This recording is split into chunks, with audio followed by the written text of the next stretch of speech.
আসসালামু আলাইকুম। আপনারা যারা আজকে এখানে উপস্থিত আছেন, সবার কাছে একটা স্মার্টফোন অথবা ট্যাবলেট অথবা একটা ল্যাপটপ আছে। এমনও হতে পারে ৩ টাই আছে।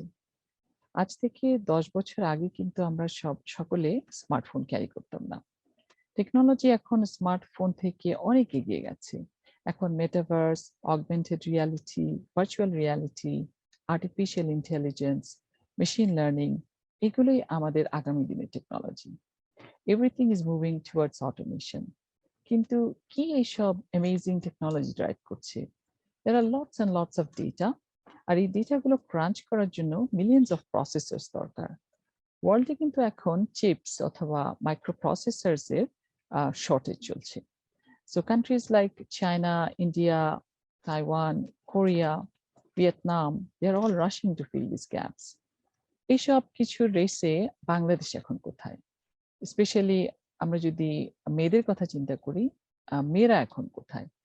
আমরা যদি চাই আমাদের মেয়েরা কম্পিউটার প্রোগ্রামার হবে, তারা কোডিং করবে, তারা রোবটস ম্যানেজ করবে, সামডে নাসাতে তারা রকেট লঞ্চ করবে, তাহলে আমাদের শিক্ষা ব্যবস্থার কিছু পরিবর্তন দরকার। যেমন প্রোগ্রামিং স্কুল থেকে ইন্ট্রোডিউস করলে এটা অনেক বেটার হবে।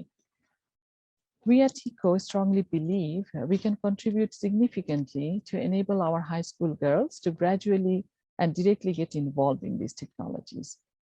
আমরা আমাদের local partnersদের সাথে committed to provide a platform for the girls to actually motivate them towards coding. আমাদের এই প্রচেষ্টায় সবার সহযোগিতা ও দোয়া আশা করছি। Thank you.